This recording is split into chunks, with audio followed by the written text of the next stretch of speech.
जी नमस्कार नमस्कार ma'am. Ma'am. कैसे हैं सभी। सब ठीक है मैम। आप बताएं, बढ़िया। आप कैसे हैं? बढ़िया, बिल्कुल बढ़िया। काफी दिनों बाद मिले हैं। हाँ जी। छुट्टियां मना रहे हैं सभी, तभी जुड़ नहीं पा रहे हैं ना साथी हमारे। थोड़ा अर्जेंट बेसिस पे हमें ये मीटिंग रखनी पड़ी, हालांकि थोड़ा पहले इन्फॉर्म कर देते तो ज्यादा सही रहता। एक्चुअली मैम छुट्टियां हैं ना, तो ये वाला हाँ टाइम हाँ। स्लीपिंग टाइम है। हाँ नहीं, वो तो चलो, नींद तो आप सभी जो है बहुत मेहनती हैं, नींद तो कुर्बान कर देंगे, लेकिन इंफॉर्मेशन शायद मैसेज कुछ लोगों ने देखे नहीं। हमने वैसे पर्सनली भी रीच आउट करने की कोशिश की, पर फिर भी सभी साथी भी जुड़ नहीं पाए हैं। चलो कोई नहीं, हम शुरू कर लेते हैं बस प्रोग्राम को। I was just joking ma'am, nothing नहीं सीरियस ना, is it. It's okay ma'am, I can understand. जी। Monika ji, are you there? जी मैम। यस। हाँ तो जो है आप सभी का एक बार फिर से मैं स्वागत करती हूँ आज की इस मीटिंग में, जिसमें कि हमने सिक्स्थ क्लास के जो मैथ्स और साइंस के कंटेंट की क्रिएशन की चर्चा पिछले मीटिंग में भी हमने की थी। उसके एलोज पर जो है मुख्य रूप से हम चर्चा करेंगे और साथ में कुछ और पॉइंट्स भी डिस्कस करेंगे। अब जो है मनोज सर हमारे साथ थोड़ी देर बाद जुड़ जाएंगे, अभी और मीटिंग में बिजी हैं। तो तब तक मैं चाहूंगी कि हम इस अपनी आज की इस मीटिंग को शुरू करें। ठीक है मोनिका जी, जी मैम। जी। प्लीज ठीक कंटिन्यू। है। Thank you ma'am.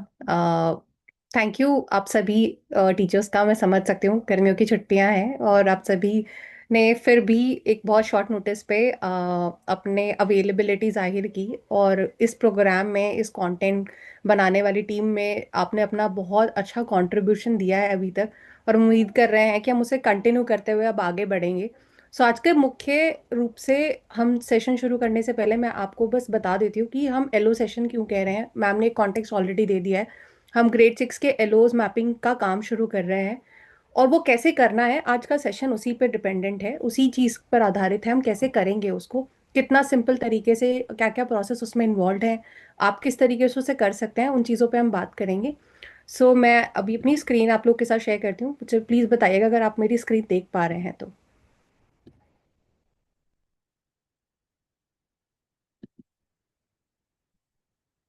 आप सभी मेरी स्क्रीन देख पा रहे हैं? विजिबल नहीं है अभी तक, तो विजिबल नहीं है मोनिका। हाँ, यस यस, नाउ विजिबल। अभी विजिबल है आप सभी को? थोड़ा दिक्कत लग रही है मुझे, शायद आपके पास है। हाँ, अब विजिबल। अब विजिबल है, ओके ओके। हो सकता है वो इंटरनेट थोड़ा सा समय ले रहा हो, तो कोशिश रहेगी मेरी कि मैं थोड़ा सा ट्राई करूँ कि साथ साथ में पीपीटी थोड़ा सा आराम से बताते हुए मैं आगे सेशन कंटिन्यू करूँ। तो मेन रूप से आज का सेशन हमारा जो रहने वाला है वो यही रहने वाला है कि हम इस, जस्ट अ सेकेंड, मैं एक सेकेंड लूंगी।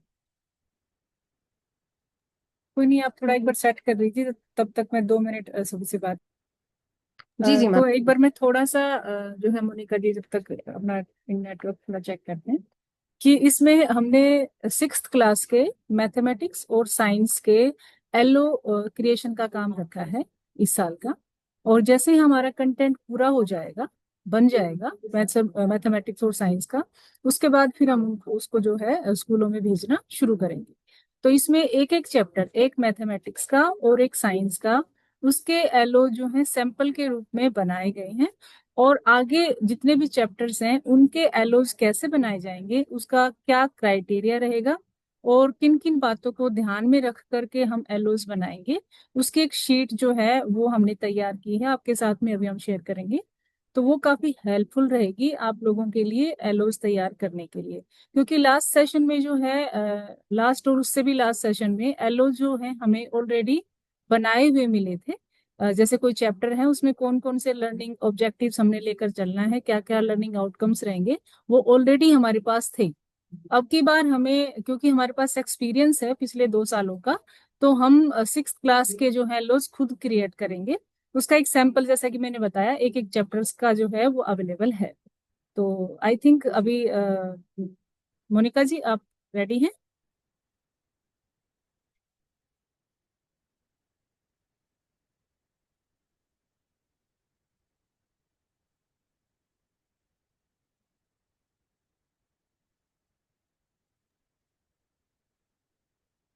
सो अभी आप मेरी स्क्रीन देख पा रहे होंगे।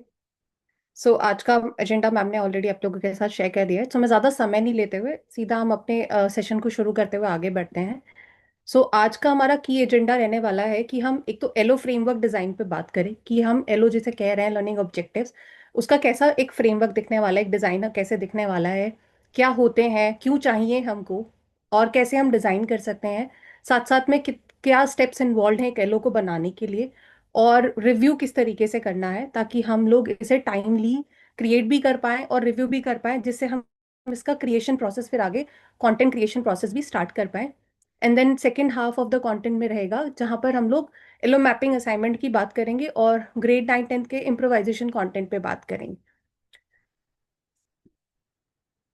सो आप सभी जैसे जानते हैं ऑलरेडी स्टूडेंट लर्निंग आउटकम्स हम सभी अवेयर हैं, हम सभी जानते हैं एनसीईआरटी हर साल काफी सारे जो जितने भी ग्रेड्स होते हैं एलिमेंट्री या सीनियर सेकेंडरी लेवल पे, हर ग्रेड हर सब्जेक्ट के लिए कुछ स्टूडेंट के लिए लर्निंग आउटकम्स डिफाइन करते हैं जो कि ब्रॉड गोल्स होते हैं, जिसमें हमें बताया जाता है कि एक चैप्टर या एक पूरा जो करिकुलम का सेगमेंट है साइंस का या मैथ्स का ग्रेड 6 के लिए, वो उसमें लर्नर को क्या पता चलना चाहिए, लर्नर क्या सीखना चाहिए, जो गाइड करता है हमारी टीचिंग प्रैक्टिसेस को भी, हमारी पेडागोजी के तरीके को भी, हमारे लेसन प्लान्स को भी। सिंस ये बहुत ब्रॉड गोल्स हैं, ये अभी जो लास्ट एनसीईआरटी ने जो learning student learning outcomes issue किए थे उसी में से एक स्निपेट मैंने यहाँ पे शेयर किया आप ही के साथ में, जो ग्रेड 6 साइंस और ग्रेड 6 मैथ्स के हैं। सो अगर आप देखोगे तो इसमें काफी ब्रॉड है, काफी सारे कॉन्सेप्ट एक साथ ही हैं। सो ये ब्रॉड गोल्स है कि स्टूडेंट को ग्रेड 6 की साइंस में ये 3 से 5 पॉइंटर्स जिनमें इतने सारे कॉन्सेप्ट्स हैं वो आ जाने चाहिए। सिमिलरली मैथ्स में भी है। पर जब हम ई कंटेंट बनाते हैं तब वहां पर हमारे पास में बहुत स्पेसिफिक टाइम फ्रेम है। बहुत स्पेसिफिक टाइम फ्रेम का मतलब है कि हमको अगर 10 मिनट या 15 मिनट की वीडियो बनानी है तो हमको बहुत स्पेसिफिकली उसमें चूज करना पड़ेगा कितना कॉन्सेप्ट जा सकता है, कौन सा कॉन्सेप्ट जा सकता है। उसके लिए हमको शॉर्टर थोड़े से प्रिसाइज लर्निंग ऑब्जेक्टिव्स चाहिए होंगे। इसलिए हम लर्निंग ऑब्जेक्टिव्स को बनाने की बात कर रहे हैं क्योंकि हमारे ग्रेड 6 की साइंस और मैथ्स की बुक्स इस साल चेंज हो गई हैं, उसमें जिस तरीके से कंटेंट पढ़ाया जा रहा है वो भी चेंज हो चुका है। एंड हमारा जो ई कंटेंट डेवलप होगा वो उसी पे आधारित होगा जो इस साल की बुक्स है।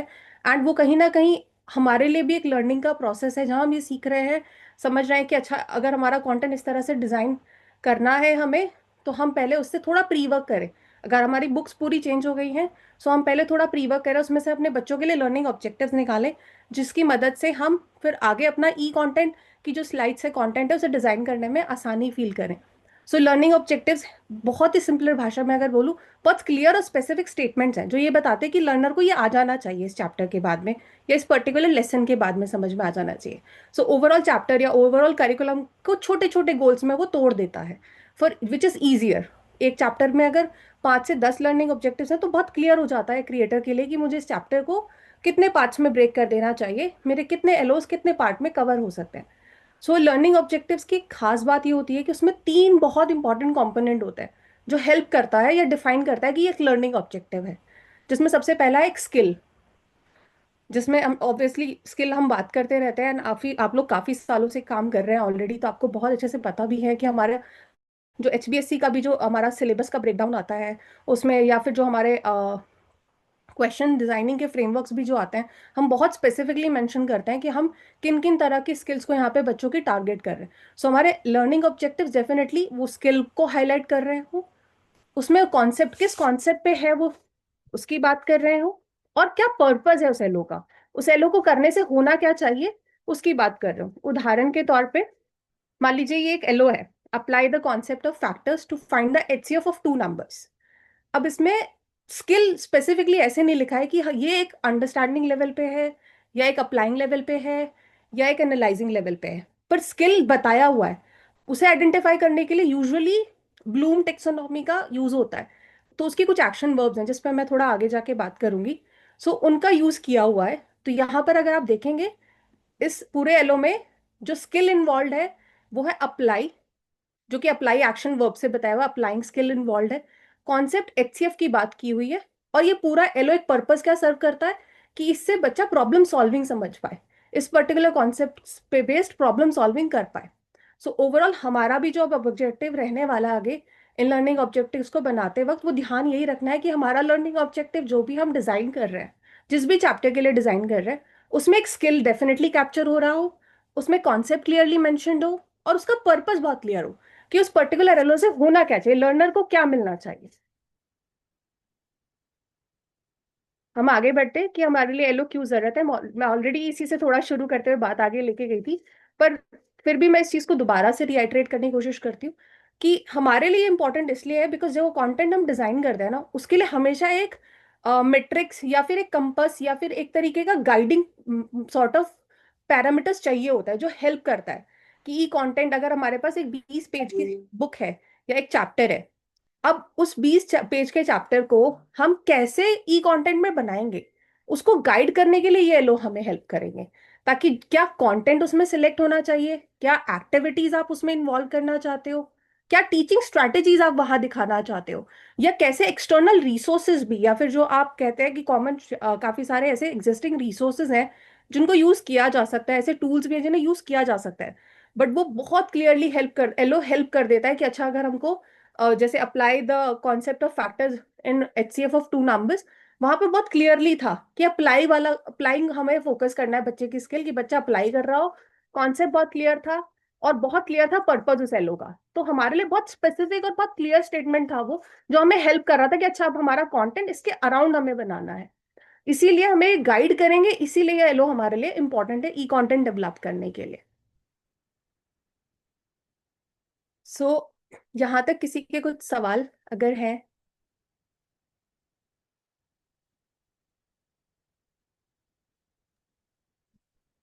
मोनिका मैम, हाँ जी मैम। Vandana this side. हाँ जी ma'am. I have few queries. जी मैम। फर्स्ट वन इज कि क्या जितने नंबर ऑफ वीडियोस अब तक हम बनाते आए हैं एक चैप्टर से रिलेटेड, क्या हम नंबर ऑफ वीडियोस इंक्रीज कर सकते हैं? जैसे कुछ चैप्टर्स जो है वो काफी बड़े होते हैं, ठीक है, हम्म। तो उनका कंटेंट जो है वो हमारे नंबर ऑफ वीडियोस में पूरा कवर नहीं हो पाता, और अगर हम करते भी हैं तो उसको काफी कट शॉर्ट करते हैं। तो कुछ कंसेप्ट्स ऐसे भी होते हैं जो वहाँ हमें लगता है कि नहीं ये भी ऐड ऑन होना चाहिए था, बट वो टाइम की कमी की वजह से हम उसको फिर छोड़ देते हैं, ज्यादा इंपॉर्टेंट टॉपिक को ले लेते हैं। सेकेंड थिंग इज कि जैसे हम सिक्स से अब स्टार्ट कर रहे हैं, that is a very good you know step right now, कि अब हम एक बिल्कुल बेस से स्टार्ट करके हम अपनी लेडर क्रिएट करेंगे टेंथ तक पहुंचने की। ठीक है, तो मेरा जो एक सजेशन है या ओपिनियन लगा लीजिए कि क्यों ना हम टेंथ को टारगेट करके एक पैरेलल सिलेबस हम अपने सिक्स के अकॉर्डिंग ऐसा तैयार करें कि सिक्स के जो कंसेप्ट जो टेंथ तक रिवाइज होने ही होने हैं, वेदर इट इज मैथमेटिक्स और साइंस कोई भी है, तो वो कंसेप्ट हम पहले प्रायोरिटी पर लें, उनको हम अपनी लर्निंग ऑब्जेक्टिव्स में भी अपनी वीडियोस में भी हर जगह पे प्रेफरेंस दें, और उन्हीं की एप्लीकेशन बेस्ड को, ताकि फिर वो टेंथ तक जाते जाते एटलीस्ट वो कंसेप्ट जो बोर्ड पॉइंट ऑफ व्यू से हैं वो उस बच्चे के लिए एटलीस्ट कंप्लीट इंश्योर हो जाए कि हाँ ये वाला मैटर तो हो ही गया है। तो this is my opinion. Okay ma'am, thank you for बस, शेयरिंग मैम। सही जो है पॉइंट रखा है मैडम ने। इसमें मैं एक थोड़ा सा ऐड करना चाहूंगी कि बहुत अच्छा है कि हम इस चीज को साथ में लेकर के चलें कि टेंथ के लिए एक बेस बना रहे हैं, हायर क्लासेस के लिए हम बेस बना रहे हैं, लेकिन हमें जो सिलेबस है हमारा, जो एनसीईआरटी ने जो डिसाइड किया है, वो भी हमें पूरा कवर करना है। उसके कवर करने के साथ साथ यदि हम थोड़ा बहुत उसमें ऐड कर सकते हैं ऐसा जो बच्चे का बेस बनाने में बच्चे की हेल्प करता है, और हमारे जो है एक चैप्टर में मैक्सिमम हम 3 जो है प्लायर्स बनाते रहे अब तक, और उससे ज्यादा जो है उसका एक तरह से स्कूल में जो है उसका कंजप्शन भी पॉसिबल नहीं हो पाता है, क्योंकि जिस तरह का मंथली डिस्ट्रीब्यूशन है सिलेबस का, वो इस तरीके का है कि हम एक चैप्टर को 3 से ज्यादा वीडियोस में नहीं भेज सकते हैं। एक वीक में हम 3 ही भेजते हैं, तो एक चैप्टर से अगर हम 4 भेजेंगे तो नेक्स्ट वीक पे चला जाएगा। तो 3 वीडियोस में कवर करके यदि हम उसमें थोड़ा बहुत पार्ट ऐसा ऐड कर सकते हैं, थोड़ा बहुत, तो हम कर सकते हैं। ठीक है मैम। जी मैम, मैं एडिशन की बात नहीं कर रही थी मैम। एक्चुअली मेरा कंसेप्ट सिर्फ ये था, जैसे मान लो हम सेवेंथ की बात करते हैं, अभी मैं सिक्स का टॉपिक कोई याद नहीं आ रहा है, सेवेंथ की हम बात करते हैं। सेवेंथ में एक टॉपिक है फोटोसिंथेसिस का, वो कंप्लीट है। यस ठीक है। यस। जैसे 7th से के बाद वो 10th में भी एज इट इज वो टॉपिक आता है, पूरा कंसेप्ट फोटोसिंथेसिस का डिटेल में आता है।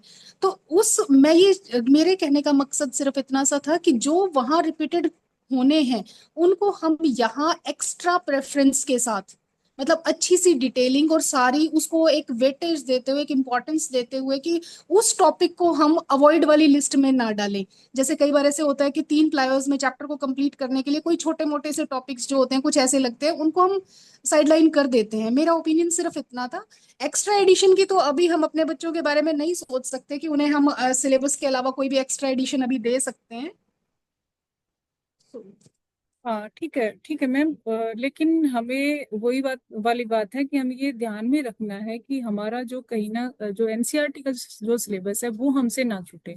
उसमें आपकी बात समझ पा रहे हैं हम अच्छे से कि आप चाह रहे हैं कि जो कंसेप्ट जो है हायर क्लासेस में भी हैं उस पर थोड़ा सा ज्यादा टाइम दें, उसको थोड़ा ज्यादा बिल्कुल। एक्सप्लोर करें। तो जी वो मैम। कर सकते हैं, उसमें कोई इशू नहीं है। बल्कि ये तो अच्छा है कि अब की बार हम एलोस खुद ही बना रहे हैं। तो वो जो पिछले सेशन में कुछ चीजें स्किप करनी पड़ रही थी हमें, टाइम बाउंड थे हम, टाइम का ड्यूरेशन जो है उसको देख करके उसका हम ध्यान रखेंगे, क्योंकि हम पहले एलो जो है उसमें ही थोड़ा समय लगा देंगे तो कंटेंट बनाते समय हमें ये दिक्कत नहीं आएगी। ठीक है मैम? जी मैम। ठीक है, okay. Thank you Vandana ma'am, चलिए थैंक यू। आगे चलें, जी आगे जी, चलते हैं। मैं आगे चलती हूँ सेशन को आगे लेके जाते हुए। सो अभी हमने बात कर लिया है एलो है क्या, एक हमने इस उदाहरण के तौर पे भी समझ लिया है। अब हमें एलो जो अपने डिजाइन करना है उसके लिए एक सिंपल सा फ्रेमवर्क बनाने की यहाँ कोशिश की गई है, जो इसी पॉइंट ऑफ व्यू से ध्यान में रख के कोशिश की गई है कि हम उसको स्पेसिफिकली इस तरीके से डिजाइन करें कि नीव का जो कंटेंट अभी ग्रेड 6 में बनेगा वो तो हेल्प करे ही करे, और जैसे नेक्स्ट ईयर हम एक्सपेक्ट भी कर रहे हैं कि ग्रेड 7 की बुक्स भी बदल कर आएंगी, सिमिलरली ग्रेड 8 की बुक्स भी बदल कर आएंगे, नीव कंटेंट हमेशा बनता जाएगा, हर साल उसमें कुछ ना कुछ चलता रहेगा। सो उसको ध्यान में रखते हैं हम कितना इसको इस तरीके यूजर फ्रेंडली बना सकते हैं, कितना हम इसको सिंपलर रख सकते हैं, एंड कितना हम इसको इस तरीके से बनाए कि इस पे फिर दोबारा हमें बार बार रिवर्क करने की जरूरत नहीं पड़े। सो अनीता मैम ने जैसे बोला कि ये इस बार तो हम ही कर रहे हैं, तो बेस्ट अच्छी बात ये है कि आप लोगों के पास वो एक्सपीरियंस है, आप ग्राउंड रियलिटीज से आ रहे हैं, आप इतने सालों का अनुभव ले रहे हैं, आप बच्चों को बहुत अच्छे से जानते हैं, आप चैप्टर्स को भी इन एंड आउट जानते हैं कि चैप्टर्स में क्या आता है क्या नहीं आता है। इस बार का जो बुक का लिखने का तरीका है वो भी आप जब उसको भी एक बार देखेंगे और आप अपने पूरे एक्सपीरियंस, पूरे स्किल्स और पूरे नॉलेज के साथ आएंगे, आई एम श्योर ये बहुत अच्छा निकल कर आएगा, और ये काफी और स्कूल्स के टीचर्स और स्कूल्स के और स्टेट्स के टीचर्स को भी हेल्प कर सकता है जो एनसीईआरटी की टेक्स्ट बुक्स को फॉलो कर रहा होगा। सो ये सिंपलर डिजाइन फ्रेमवर्क हमने डिजाइन किया है, जिसमें फर्स्ट कॉलम है चैप्टर नंबर, सेकेंड कॉलम है हमारा चैप्टर नेम जो कि एनसीईआरटी टेक्स्ट बुक के हिसाब से है। हमें जो फिल करना होगा वो होगा concept, LO, skill, use context और एलो और LO code. So concept as usual, कई बार जो एनसीईआरटी का पुराना तरीका जो बुक का हमने नोटिस किया था उसमें काफी क्लियरली स्पेसिफिकली लिखा होता था एक हेडर, मैथ्स में भी वो 1.1 करके व्हाट इज मैथमेटिक्स मान लीजिए पहला टॉपिक है, या फिर pattern in number second topic हो गया। सो बहुत क्लियरली कॉन्सेप्ट या उस टॉपिक जो होता था वो बहुत क्लियरली डिफाइंड होता था। इस साल भी मैथ्स की बुक में सिमिलर ही देखने को मिला है। तो हमें वो कॉन्सेप्ट आइडेंटिफाई करना है कि यहाँ किस कॉन्सेप्ट की बात हुई है, उस कॉन्सेप्ट को हमें कॉन्सेप्ट वाले सेल में लिखना है। देन हमें अपना उस कॉन्सेप्ट को, उससे रिलेटेड जितनी इंफॉर्मेशन उस बुक में या उस पेज पे या जहां तक भी कॉन्सेप्ट एक्सप्लेन किया है उसको रीड करना है, एंड देन देखना है कि हम यहाँ पर बच्चे की किस स्किल पर ज्यादा काम कर रहे हैं, कौन सी स्किल ज्यादा हाईलाइट हो रही है, एंड उसी हिसाब से अपने एलो को डिजाइन करना है। देन जो स्किल हम आइडेंटिफाई कर रहे हैं जिसके बेसिस पे हम एक्शन वर्ब हम चूज करेंगे एलो में, वो स्किल हमें यहाँ मेंशन करनी है। रीजन बीइंग कि ये स्किल दो तरह से काम करेगी, जो डिजाइन कर रहे हैं ना स्लाइड्स, अगर मान लीजिए उन्होंने एलो नहीं बनाया है तो ये उनको भी हेल्प करेगी समझने में कि जो एलो यहाँ पर लिखा है वो स्किल जो उससे जुड़ी हुई लिखी हुई है, तो वो जो कंटेंट बनाएंगे उस कंटेंट का जो समझाने का तरीका है या लिखने का तरीका है या प्रेजेंटेशन का तरीका है, वो उस स्किल को डेफिनेटली टारगेट करना चाहिए, उससे बियॉन्ड लेके जाना चाहिए बच्चे की समझ को। और यूज और कॉन्टेक्स्ट उन्हें एक स्टेप और हेल्प कर देगा कि किस तरीके से वो प्रेजेंट कर सकते हैं, एलो ही गाइड कर देगा स्किल और यूज कॉन्टेक्स्ट कैसे निकल सकता है।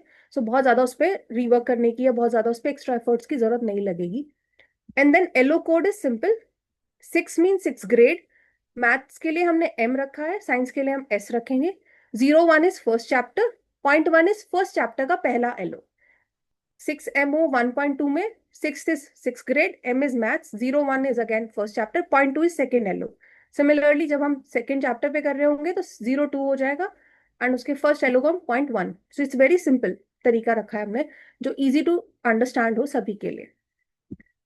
सो मैं अभी जस्ट एक नेक्स्ट स्टेप चलते हैं कि हम इससे पहले जाए डेप्थ में समझने और एलो बनाने के लिए हम थोड़ा सा ब्लूम टेक्सोनॉमी को रिविजिट करते हैं. आई एम श्योर आप सभी ने इसके बारे में काफी बार सुना है, आप सभी अवेयर है, जानते हैं एंड आप इसे यूज भी कर रहे हैं. मैं जस्ट रिफ्रेशर के तौर पे जस्ट एक बार हम एलो में इसे कैसे यूज करें उससे पहले जस्ट एक रिफ्रेशर के तौर पे आपको शेयर करना चाहते हैं. सो ब्लूम टेक्सोनॉमी बेसिकली 1946 में एक अमेरिकन साइकोलॉजिस्ट थे बेंजामिन ब्लूम, उन्होंने पहली बार इसको क्रिएट किया था. एंड इसे क्योंकि वो बेंजामिन ब्लूम थे तो उनका नाम आ गया ब्लूम. टैक्सोनॉमी बेसिकली किसी भी चीज को क्लासिफाई करने के तरीके को हम बोलते हैं. तो उन्होंने यहाँ पर क्या किया, उन्होंने थिंकिंग और लर्निंग को 6 कॉग्निटिव लेवल्स पे तोड़ दिया. और उन्होंने क्या कोशिश ये की है कि इनको किस तरीके से हम 6 कॉग्निटिव लेवल पे, स्किल्स के लेवल पे हम तोड़ सकते हैं. सो लेवल 1 पे आ गया रिमेम्बरिंग, जहाँ पे बेसिकली आपको फैक्ट्स पता हो, कॉन्सेप्ट पता हो, आप उसको मेमोराइज कर चुके हो. देन सेकेंड लेवल पे आ गया अंडरस्टैंडिंग, जहां पर आप कॉन्सेप्ट समझा सकते हो, समझ गए हो, उसकी डेप्थ समझ रहे हो और उसका मीनिंग आपको पता है. देन आता है लेवल 3 पे अप्लाइंग, जहां पर आपने जो इन्फॉर्मेशन सीख ली है, समझ ली है, आप उसे नई सिचुएशन में फिट कर सकते हो, उसको यूज करके कुछ प्रॉब्लम्स को सॉल्व कर सकते हो. देन लेवल 4 आता है एनालाइजिंग, जहां पर आप कोई भी इंफॉर्मेशन को पीसेस में तोड़ के उसके बीच में रिलेशनशिप, कॉज, कनेक्शन, इफेक्ट, इस तरह के रिलेशनशिप्स को आइडेंटिफाई कर सकते हो. लेवल 5 पर आता है इवैल्यूएटिंग, जहां पर हम जस्टिफाई कर पाए किसी एक चीज को या फिर कोई एक किसी चीज को के बारे में हम कुछ कंक्लूड कर पाए. देन लेवल 6 पर आता है क्रिएटिंग. जितना भी आपने समझ बना लिया फ्रॉम रिमेम्बरिंग टू इवैल्यूएटिंग तक, जब आप प्रोग्रेस करे हो स्किल लेवल पे, थिंकिंग लेवल पे, लर्निंग लेवल पे, आप उसको यूज करके ऑल टुगेदर कुछ नया डिजाइन कर पाओ, कुछ नया बना पाओ. सो ये कुछ 6 लेवल्स हैं स्किल्स के जो मेजरली हम लोग भी टारगेट करते हैं जब हम अपने असेसमेंट्स डिजाइन करते हैं या हम अपने लेसन प्लान डिजाइन करते हैं कि हम इन बच्चों की इन स्किल्स पर काम करें. एंड हर एक स्किल को आइडेंटिफाई करने का तरीका जो है वो ब्लूम टेक्सोनॉमी की वर्ब्स है जो हेल्प करती हैं. सो जो कुछ इस तरीके से आप यहाँ देख सकते हो, ये मैंने कुछ सिलेक्टेड वर्ब्स यहाँ पर आपके लिए रखी हैं. सिलेक्टेड इसलिए मैं बोल रही हूँ क्योंकि इनका ज्यादा यूज देखा गया है हमारे, अगर टेक्स्ट बुक्स देखें, जो इवन क्वेश्चंस हाँ अभी इस साल के ग्रेड 6 के मैथ्स और साइंस में आप नोटिस करेंगे, वहां पर इनका यूज काफी है. डिफाइन, लिस्ट, लेबल, मैच, ये रिमेम्बरिंग की कैटेगरी में आते हैं. ये एक्शन वर्ब है. इसको यूज करके आप अपने एलओ स्टार्ट कर सकते हो अगर आपको लगता है कोई कॉन्सेप्ट सिर्फ बच्चे के रिमेम्बरिंग लेवल यानी उसकी मेमोराइजेशन लेवल तक ही इंफॉर्मेशन के तौर पे या फैक्ट के तौर पे ही दिया गया है, उसे डेप्थ में नहीं बताया, तब आप इनमें से कोई एक एक्शन वर्क चूज कर सकते हो. अगर आपको लग रहा है उस कॉन्सेप्ट को थोड़ा अंडरस्टैंडिंग डेप्थ में थोड़ा लेके गए हैं, बच्चों को समझाने की कोशिश करें, उस कॉन्सेप्ट के मायने समझाने की कोशिश करें, देन आप बहुत सारे एक्शन वर्क यूज कर सकते हो. डिस्क्राइब, डिस्टिंग्विश, एक्सप्लेन, जो कि आपने देखा भी होगा हमारे असेसमेंट्स में भी कई बार यूज होते हैं. Explain this, select this, summarise this, identify, हम ये बहुत यूज करते हैं अपने असेसमेंट्स में भी. सो ये कहीं ना कहीं हेल्प करता है कि ये यहाँ पर हम बच्चे की अंडरस्टैंडिंग को मैप कर पाए. अप्लाइंग के लिए apply, calculate, develop, explore, relate, use, illustrate, interpret, compute. Analysing के लिए inquiry, demonstrate, categorise, contrast, differentiate. Evaluating के लिए क्रिटिक, जज, जस्टिफाई, मेजर, इवैल्यूएट. क्रिएटिंग के लिए generate, formulate, design, produce, construct. So ये सारी वर्ब्स जो है मैंने कोशिश की है कि जितना वर्ब्स जो हमारे लिए ज्यादा काम की हैं वाइल डिजाइनिंग द एलो, वो मैं यहाँ आप लोगों के लिए शेयर कर पाऊँ, ताकि हमको बहुत सारे लिस्ट में जाने की जरूरत नहीं है.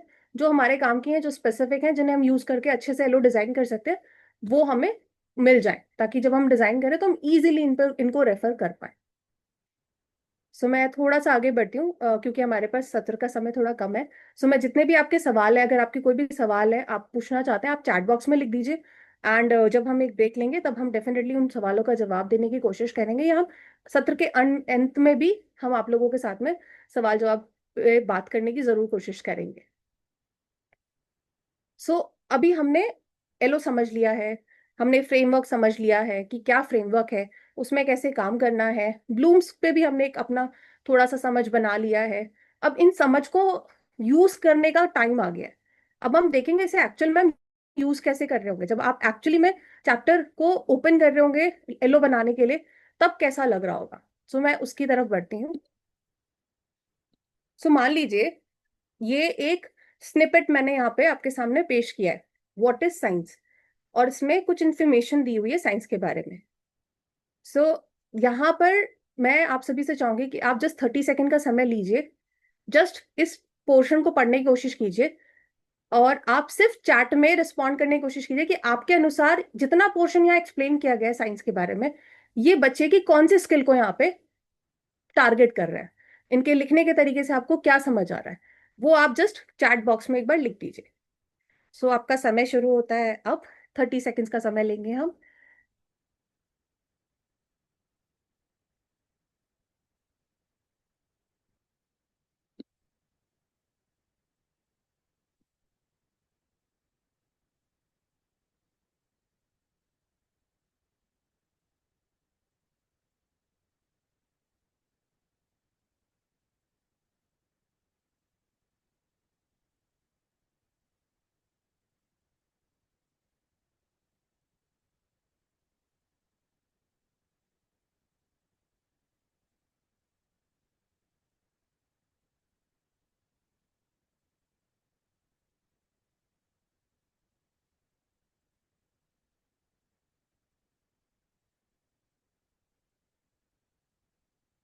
मैं देख रही हूँ। गुरविंदर जी लिख रहे हैं अप्लाइंग।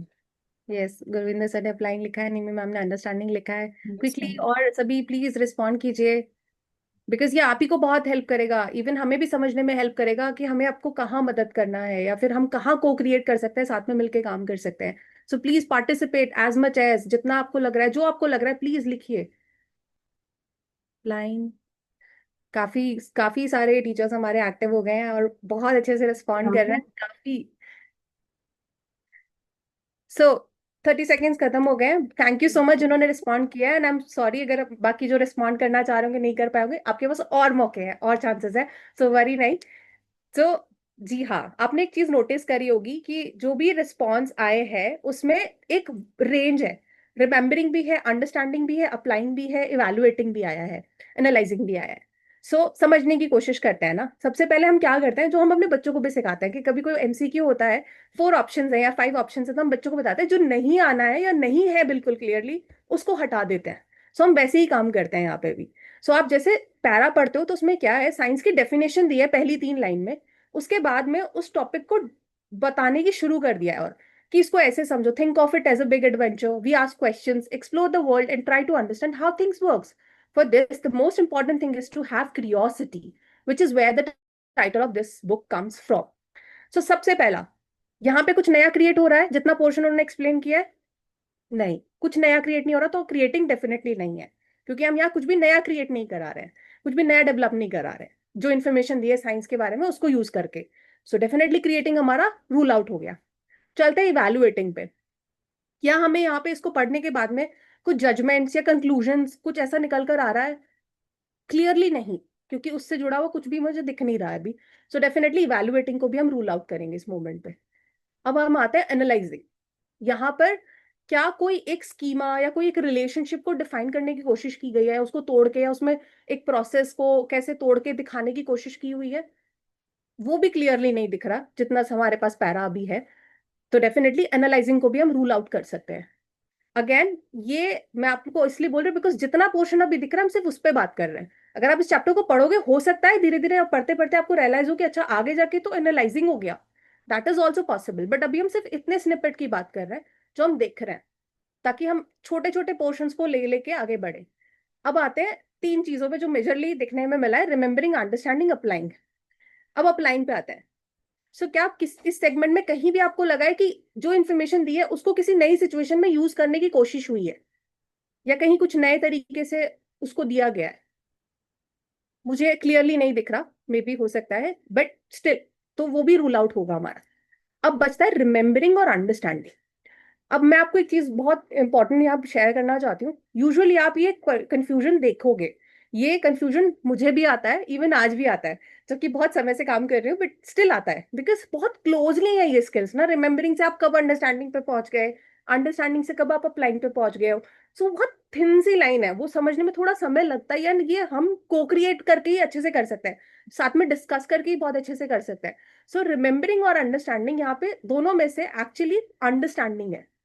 हम इसे रिमेम्बरिंग क्यों नहीं कहेंगे, रीजन कि अगर यहाँ पे सिर्फ साइंस की डेफिनेशन देके उसके बारे में और बातचीत नहीं करी होती, या और उस पर डिस्कशन नीचे फॉलो अप नहीं शुरू हुआ होता, तो हम डेफिनेटली इसको सिर्फ रिमेम्बरिंग कहते हैं, बिकॉज एक फैक्ट दिया साइंस के बारे में, देन उसको क्लोज किया, उसके बारे में और डेप्थ में कोई अंडरस्टैंडिंग बिल्ड करने पे कोई फर्दर कॉन्वर्सेशन नहीं शुरू हुई। बट आप देखोगे उसमें नीचे स्टार्ट किया है कॉन्वर्सेशन को, साइंस के अराउंड उसने और कॉन्वर्सेशन नीचे स्टार्ट किया है।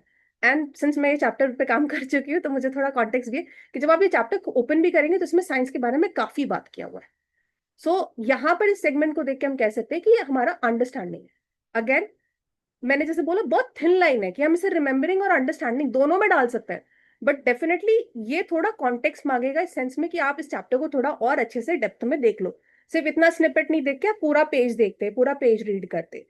सो दिल छोटा नहीं कीजिए, कोई गलत नहीं है यहाँ पे, जस्ट हम सब लोग देख रहे हैं कि हम कैसे इसको फिगर आउट कर सकते हैं इस साल की बुक को, बिकॉज ये हमारे लिए भी बहुत ट्रिकी थी जब मैं कर रही थी। सो अब चलो फिर से 30 सेकेंड। जी मैम। है ना, हमारे साथ जितने भी साथी जुड़े हुए हैं पहले चैप्टर को पूरे को पढ़ेंगे, उसके बाद में ये चेक करेंगे कि यहाँ पर कौन सी स्किल यूज होने वाली है। सिंगल बिल्कुल। सेंटेंस पे इतना समय खराब नहीं करेंगे।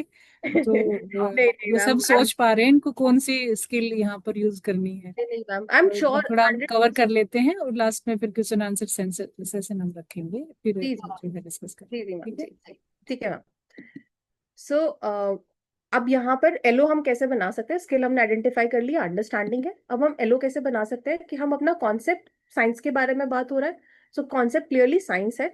एलो को बनाने के लिए हमें स्किल हमने आइडेंटिफाई कर ली थी अंडरस्टैंडिंग, और हमने बात किया था अंडरस्टैंडिंग के अंदर कुछ एक्शन वर्ब्स हैं। हम क्लियरली ये नहीं बोल सकते सिर्फ अंडरस्टैंडिंग लिख दें और उससे एलो हमारा बन जाएगा, हमें एक्शन वर्ब्स यूज करने होते हैं जो हेल्प करता है हमारा एलो फ्रेम करने में। सो हमारी एक्शन वर्ब यूज हो गई एक्सप्लेन, जो अंडरस्टैंडिंग स्किल के अंदर आती है। कॉन्सेप्ट हमारा आ गया साइंस, और हम उसको एक्सप्लेन कर रहे हैं कि science is a way of observing, thinking and doing to understand the world. ये हमारा एक एलओ बन गया है। अब स्किल अंडरस्टैंडिंग है, तो जब इस कॉन्सेप्ट को या इस एलओ को यूज करेंगे हमारे टीचर्स, तो वो साइंस को इस तरीके से दिखाएं या इस तरीके से स्लाइड्स बनाएं या कंटेंट डिजाइन करें कि वो सिर्फ एक इंफॉर्मेशन नहीं लगे या एक फैक्ट नहीं लगे, वो उसमें डेप्थ में उसको लेकर जा पाए। सो मैं अब थोड़ा सा आगे बढ़ती हूँ इससे। जैसा कि हमने बात किया था कि एलो को डिजाइन करते हुए हमारी तीन चीजें हमें देखनी है कि इसमें कवर हो रही है नहीं हो रही है। जैसे हमने अभी इसे एलो पे बात की कि एलो के अंदर हम explain science is a way of observing, thinking and doing to understand the world को कह रहे हैं। तो इसके अंदर कॉन्सेप्ट, यस साइंस आ गया है, स्किल डेफिनेटली आ गई है, हमने अंडरस्टैंडिंग के एक्शन वर्ब एक्सप्लेन को यूज किया है, पर्पस बहुत क्लियरली समझ में आ रहा है कि साइंस को एक्सप्लेन करना है कि ये क्या, कैसे एक वे ऑफ ऑब्जर्विंग है, कैसे इस थिंकिंग या doing to understand the world को बता रहा है, कैसे हो रहा है ये सब। वो बहुत क्लियरली पर्पस इसमें समझ आ रहा है। So now moving on to the next, again ये मैथमेटिक्स चैप्टर से लिया हुआ है। सो अगेन आप इसको रीड करके जस्ट टेक 30 सेकेंड्स का समय एंड आप चैट में लिख सकते हैं, देन हम आगे बढ़ सकते हैं कि कौन सा ये स्किल यहाँ पर हम देखने को मिल सकता है।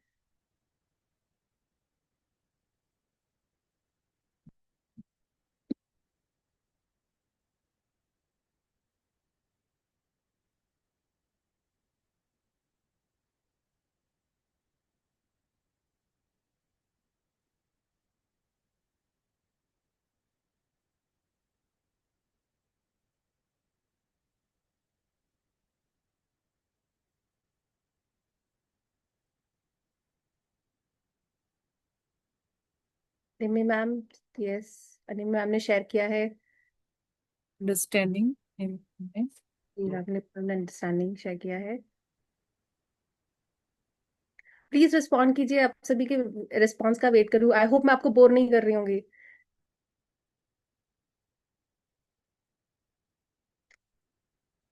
सुशील sir, understanding and applying, hero ma'am का भी आया है।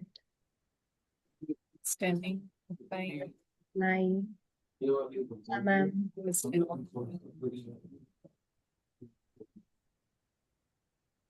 Thank you so much ma'am sir जिन्होंने भी आंसर किए, and thank you so much. अभी भी आ रिव्यू रहा है responses? हाँ, review review, Suresh understanding, yes, काफी अच्छे रिस्पॉन्सेज समझ में आ रहा है सर। आप लोग मतलब मुझे भी थोड़ा सा लग रहा है कि अब जल्दी जल्दी रैप अप कर देना चाहिए, आप लोगों को सबको समझ में आ रहा है। सो करेक्टली आप में से काफी लोगों ने बहुत अच्छे से समझ लिया है इसको, और काफी लोग बहुत क्लोज भी हैं। अगेन हमें वही रूल अपनाना है कि हमको रूल आउट पहले करना है कि क्या नहीं है, जो नहीं है उसको हटा देते, बहुत इजी हो जाएगा, हमारे पास ऑप्शंस लिमिटेड हो जाएंगे, और उसमें से एक फिगर आउट करना।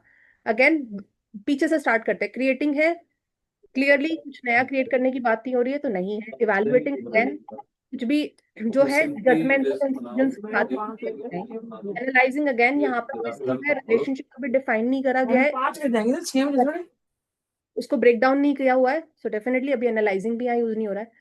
क्लोज है remembering, understanding to applying.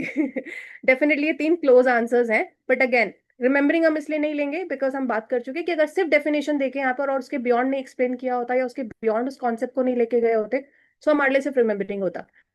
But उसके बियॉन्ड यहाँ कॉन्वर्सेशन दिखाई दे रही है, मैथमेटिक्स को लार्जर स्केल पर बात किया जा रहा है, मैथमेटिक्स को बार बार काफी तरीके से एक्सप्लेन करने की इसमें कोशिश की गई है, विच मीन्स उसमें बच्चे की अंडरस्टैंडिंग को बहुत टैप इन करने की कोशिश की है। Going forward definitely I agree, काफी में आप में से काफी लोगों ने अप्लाइंग भी चूज किया है, हो सकता है जब आप इस पोर्शन को और रीड करेंगे मे बी ये अप्लाइंग में मूव कर जाए। प्रेजेंटली इस सेगमेंट के लिए आप में से काफी एक लोगों ने एक मिनट के लिए रोकना चाहूंगी मैं। ये सुरेश सर ने रिव्यू लिखा है यहाँ पे स्किल, तो सर 1 मिनट दे पाएंगे सर एक बार थोड़ा सा रिव्यू के लिए? हम एक दूसरे से सीख ही रहे हैं सर, थोड़ा रिव्यू स्किल इसमें कैसे काम करेगी। सुरेश सुन सर। रहे हैं सर आप? सुरेश सर आप सुन रहे हैं? Can I ask one question? हाँ, सुरेश सर से क्वेश्चन है कि उन्होंने रिव्यू लिखा है स्किल में, तो हम एक बार थोड़ा डिस्कस करना चाह रहे हैं कि रिव्यू में थोड़ा सा बताना चाहेंगे 1 मिनट के लिए वो रिव्यू पर। भाई क्या काम दिया आज के लिए अंकुर? सब ठीक है? क्या हो गया? सर शायद नहीं हो पा रहे हैं, चले आगे बढ़ते हैं। इट्स ओके, कोई बात थैंक यू वेरी नहीं। मच आप सभी के रिस्पॉन्सेज के लिए, आगे चलते हैं। जी Madam, हाँ, can I ask one question? Yes yes yes sure sir.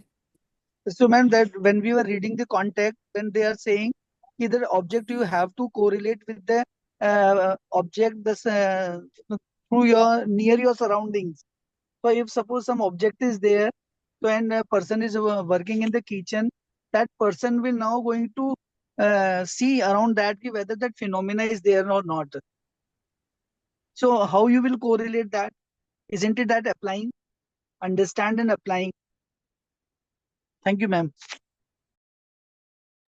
Sushil sir, thank you for sharing the question. Definitely if आप जो बोल रहे हो कि देयर इज एन एग्जाम्पल और एन एक्टिविटी जहां पर ये बताया गया है कि एक पर्सन सर्टेन मूवमेंट कर रहा है टू अंडरस्टैंड अ फिनोमेना, जहाँ पे वो स्टेप्स और प्रोसेस बताया होगा, डेफिनेटली वहां पर अप्लाइंग में ज्यादा चला जाएगा because there we are moving a step ahead, where we are using the understanding of a particular concept and उसे हम अप्लाई कर रहे हैं। बट अगेन यहाँ पर कॉन्टेक्स्ट बहुत मैटर करेगा सर, जैसे आपने खुद बोला कि कॉन्टेक्स्ट यहाँ मैटर करता है कि बुक में उसे कैसे एक्सप्लेन किया है, वो यहाँ मैटर कर जाएगा सर। वो बुक में किस कॉन्सेप्ट, ऐसे काफी कॉन्सेप्ट्स आप देखोगे जब आप लोगों अपने अपने चैप्टर्स ओपन करोगे, आप काफी इस चीज को देखोगे कि काफी कॉन्सेप्ट्स एक्सप्लिसिटली मेजरली आप देखोगे अंडरस्टैंडिंग अप्लाइंग की तरफ ही है। मेजरली अप्लाइंग अप्लाइंग वाले स्किल्स को ज्यादा हाईलाइट करते हुए दिखा इस बार एक्सप्लेन किए गए हैं बुक के अंदर। सो डेफिनेटली वो डेफिनेटली सर उस कैटेगरी की तरफ मूव कर जाएगा अगर एक फिनोमेना एक्सप्लेन करते हुए उसमें है। बट डेफिनेटली कॉन्टेक्स्ट मैटर करेगा कि वो कैसे एक्सप्लेन किया हुआ है। तो नाउ इसमें जो है रिव्यू पर थोड़ा सा मैं भी जो है ऐड ऑन करना चाहूंगी। इसमें रिव्यू पार्ट को भी हम ले सकते हैं, क्योंकि जैसे अभी सुरेश सर ने अभी रिप्लाई किया है चैट बॉक्स में, क्योंकि अभी 6th क्लास में है, तो वो कंसेप्ट भी है कि हम अंडरस्टैंडिंग लेवल पर भी मानकर चलते हैं कि उसको इतना सब कुछ जो है पहले से उसको नॉलेज होगी। तो ये वास्ट एरिया है, इसमें जो है आप अपने हिसाब से जो भी आपकी अंडरस्टैंडिंग पर्टिकुलर स्किल के लिए बनती है, तभी तो जो है आप लोगों को स्किल दिखाने का मौका मिल रहा है। नेक्स्ट चलते हैं। नेक्स्ट आगे बढ़ते हैं। सो इस पे एलओ कैसे डिजाइन कर सकते हैं, जैसे कि मैंने बोला जितना सेगमेंट है उसको अगर देखें तो हम कॉन्सेप्ट को दो तरीके से रिप्रेजेंट कर सकते हैं। या तो आप ऐसे बोल दो व्हाट इज मैथमेटिक्स, आप वहां पे ऐसे कॉन्सेप्ट बता दो, या फिर आप सिंपल मैथमेटिक्स भी लिख सकते हो, जैसे हमने प्रीवियस एग्जाम्पल में देखा हमने सिर्फ साइंस लिखा हुआ था।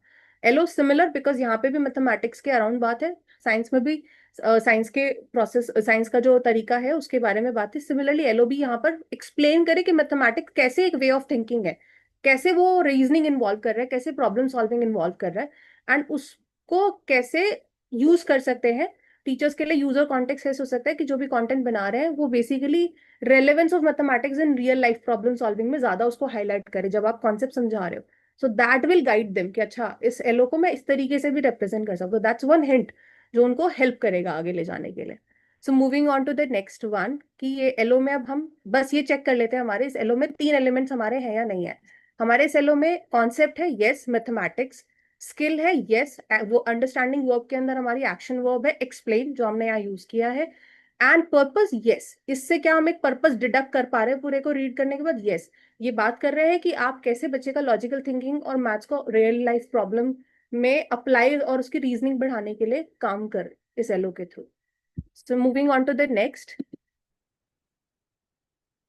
क्विकली 30 सेकेंड्स, ज्यादा समय नहीं लेंगे, बहुत क्विकली इसको रैप अप करने की कोशिश करेंगे, but this is very important कि आप लोग पार्टिसिपेट करें। तो जितना हम आप सबका इन्वॉल्वमेंट इम्पोर्टेंट है, इसलिए हम थोड़ा सा ज्यादा समय ले रहे हैं। हम समझते हैं इस चीज को कि आप खुद भी जो है लेसन पढ़ने के बाद ये सारी स्किल्स फाइंड आउट कर सकते हैं, लेकिन ये चैट बॉक्स में लिखवाने का रीजन ये है कि हम एक दूसरे के साथ जब डिस्कस करते हैं तो नई चीजें निकल के आती हैं। तो प्लीज आप रिप्लाई जरूर करें, ये ना सोचें कि हमें डेफिनेटली आप सबको बहुत अच्छे से स्किल्स निकालना इसमें से आता है, और शेयर करेंगे तो हम उस पर जो है डिस्कस कर पाएंगे।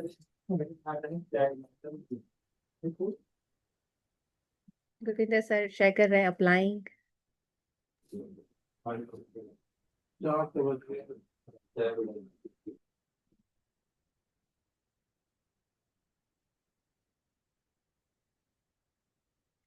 प्लीज ट्राई कीजिए, जो भी आपको लग रहा है प्लीज लिखिए, हेल्प करता है समझने में, कम्युनिकेट करने में।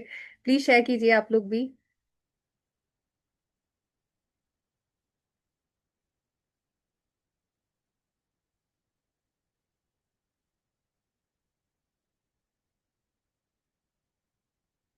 ज्योत्सना मैम ने शेयर किया एनालाइजिंग।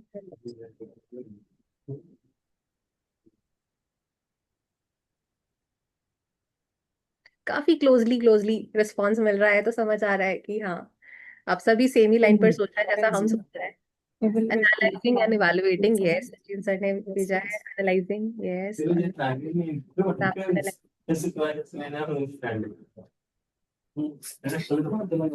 चलिए thank you so much share करने के लिए। काफी अच्छा लगता है जब आप रिस्पॉन्स करते हैं, और थोड़ा सा एनर्जी भी पंप अप हो जाती है, हमारी भी एक्साइटमेंट और बढ़ जाता है, डिस्कस करने का मौका और मिल जाता है, बहुत सारे पॉइंट्स मिल जाते हैं शेयर करने के लिए। आपके व्यू पॉइंट्स सुन के थोड़ा हमें भी हेल्प मिलता है समझने में और कॉन्टेक्स्ट बिल्ड करने में, खुद के लिए भी हमारी भी अंडरस्टैंडिंग, हम को लर्निंग में स्पेस पे हैं जहां भी सीख रहे हैं, आप भी सीख रहे हैं, हम सब मिलके एक दूसरे के हेल्प कर रहे हैं। So thank you so much उस स्पेस का हिस्सा बनने के लिए, उस स्पेस को आप यूज कर रहे हैं एंड हमारे साथ शेयर कर रहे हैं, थैंक यू सो मच। सो आगे बढ़ते हैं हम अपनी स्किल की तरफ। काफी अच्छे रिस्पॉन्स दिख रहे हैं, और मुझे ऐसा क्यों लग रहा है कि आप सब लोगों ने बैंग ऑन किया है इस बार, सभी ने सेम रिस्पॉन्स किया है एनालाइजिंग। बहुत अच्छा रिस्पॉन्स में, मतलब मुझे लग रहा था कि आप लोग पकड़ लोगे यहाँ पे जब मैं ये एग्जाम्पल डाली मुझे मैम और सर जो भी है सब पकड़ लेंगे, कहेंगे कैसे एग्जाम्पल्स रखती है मोनिका, और थोड़ा सा डिफिकल्ट लेकर आना था जिसमें थोड़ा और टाइम लगता बट आपने बहुत क्विकली इसको फिगर आउट कर लिया करेक्टली। जैसा डेफिनेटली आप लोगों ने ऑलरेडी इसको फिगर आउट कर लिया है कि इस पोर्शन में सिर्फ ये बात नहीं की कि साइंटिफिक मेथड एक ये तरीका होता है, इसमें ऐसे ऐसे करना होता है। इसमें बात ये किया गया है कि साइंटिफिक मेथड अप्लाई एक्चुअली कैसे हो रहा होता है, रिलेशनशिप दिखाया हुआ है कि कोई एक सिचुएशन आई तो उसमें आप कैसे कैसे वो स्टेप्स को ब्रेक डाउन करते हुए जाते हो, कैसे आप फिगर आउट करते जाते हो, वो बहुत अच्छे से इसमें एक्सप्लेन किया है, सवाल पूछते हुए काफी, इसमें प्रॉम्प्ट पूछते हुए काफी एक्सप्लेन किया हुआ है। सो अब क्विकली हम देखते हैं कि हम इसका एलओ कैसे बना सकते हैं। एलओ के लिए अगेन कॉन्सेप्ट आप सभी ने डेफिनेटली, एक तो बोल्ड, हमारी टेक्स्ट बुक्स में काफी कॉन्सेप्ट बोल्ड भी हाईलाइट होता है तो वो भी हमें हेल्प करते हैं।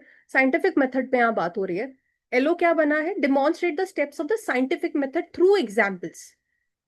क्योंकि जो बोलने का या लिखने का तरीका टेक्स्ट बुक में है, वहां एग्जाम्पल्स का यूज किया गया है, डेफिनेशन या सिर्फ एक प्रोसेस को बताने का तरीका नहीं है, वहां पर एक्चुअली एग्जाम्पल्स का यूज किया हुआ है। सो हमारा एलओ वो हाईलाइट जरूर करे, जब हम एलओ डिजाइन करें तो हमारा एलओ जरूर हाईलाइट करे कि अगर कोई कॉन्सेप्ट या कोई प्रोसेस, कोई एक्चुअली ऐसा चीज है जिसको एग्जाम्पल से बहुत एक्सप्लेन किया गया है, सो हम उसी तरीके को ज्यादा हाईलाइट करें ताकि हमारे क्रिएटर्स भी वैसा ही कंटेंट डिजाइन करें। सो यहाँ पे स्किल एनालिसिस डेफिनेटली, यूज और कॉन्टेक्स्ट कैसे कर सकते हैं इसका हम, कि हम किसी तरीके से इस चीज को एक्सप्लेन कर पाए एग्जांपल्स के थ्रू, कि एक सीक्वेंस है, ऑब्जर्व करो, क्वेश्चन पूछो, गेस करो उसके बारे में, टेस्ट करो उसको, थ्योरीज बनाओ और कंक्लूड करो, दैट्स द प्रोसेस।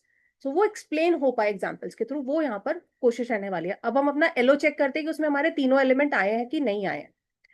सो हमारे एलो में कॉन्सेप्ट यस, साइंटिफिक मेथड हमने आइडेंटिफाई कर लिया, स्किल यस, हमने एनालाइजिंग को आइडेंटिफाई कर लिया था तो उसकी एक्शन वो हमने डेमोन्स्ट्रेट ले ली है। पर्पस यस, बहुत क्लियरली समझ आ रहा है कि हमको बच्चे की साइंटिफिक थिंकिंग और problem solving real life context में बिल्ड करनी है, जो कि एग्जाम्पल से भी हमें समझ आ रहा था। तो आज का लास्ट एक जो और क्वेरी, या कह लीजिए एक लास्ट पजल सॉर्ट ऑफ फिर से फिगर आउट करते हैं, बिकॉज आप लोग बहुत अच्छे से रिस्पॉन्ड कर रहे हैं, तो मुझे लग रहा है कि एक और हम कर लेते हैं इससे पहले कि हम आगे बढ़े सत्र में, अगले हिस्से पे मूव करें। सो प्लीज समय लीजिए 30 सेकेंड्स का, एंड हम फिर डेफिनेटली बात करेंगे इस पे। और सो यहाँ पे 3 सेगमेंट है, एक तरफ कॉन्सेप्ट को बताने का तरीका है, दूसरी तरफ उससे जुड़े हुए कुछ सवाल भी हैं।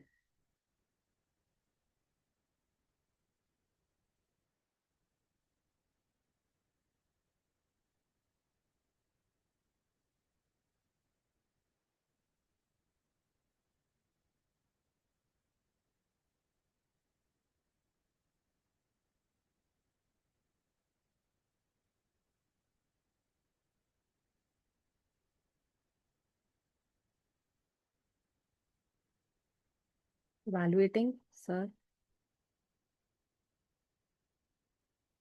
गुरविंदर सर, बबीता मैम ने इवैल्यूएटिंग शेयर किया है।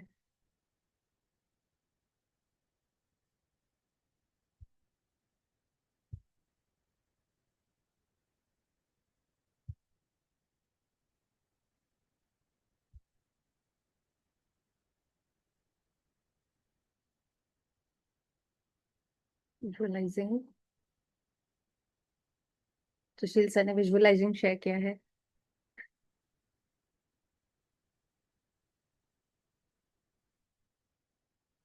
क्रिएटिंग, निम्न मैम ने क्रिएटिंग किया है।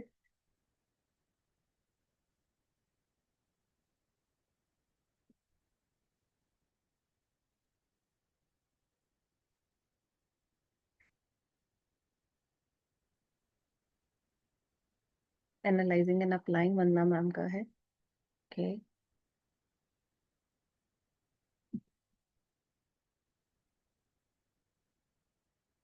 तो काफी मिक्स रिस्पॉन्स हमें मिले हैं, and thank you so much आप सभी ने जितना भी पार्टिसिपेट किया है एंड ये रिस्पॉन्सेज हमारे साथ शेयर किए हैं। आई कंप्लीटली अग्री, आप में से काफी लोगों को, मुझे भी ये मिक्स ऑफ ऑप्शंस लग रहे हैं ऑनेस्टली पर अगेन हम थोड़ा सा इसको नैरो डाउन करने की यहाँ कोशिश करेंगे। इस एग्जाम्पल में काफी सारे वर्जन हम निकाल सकते हैं, काफी सारी चीजें हम फिगर आउट कर सकते हैं, बिकॉज अगर हम क्वेश्चंस को देखेंगे तब हमें कुछ और लगने लग जाएगा। अगर हम सिर्फ बुक जो एक्सप्लेन करने का तरीका है, जो एक्सप्लेनेशन है विजुअलाइजिंग नंबर सीक्वेंस, अगर हम इस वाले सेगमेंट को देखेंगे सो हमारा अप्रोच स्किल आइडेंटिफाई करने का डिफरेंट हो जाएगा। सो हमें ओवरऑल यहाँ पर जो एक स्टेप फॉलो करना है कि हम पहले कैसे एक्सप्लेन किया है वो फोकस कर लेते हैं, देन कैसे सवाल भी पूछें।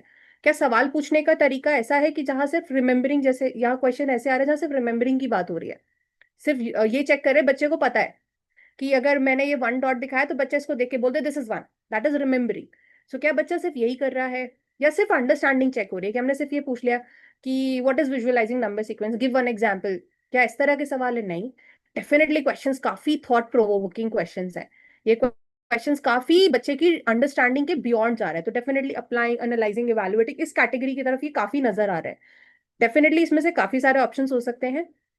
स्पेसिफिकली अगर हम क्वेश्चन 3 की बात करें, सो वहां पर कुछ एक हमें एक्शन वर्ब भी नोटिस करने को मिलती है, इलस्ट्रेट, जहां पर बच्चे को एक्चुअली इलस्ट्रेट करके बताना है।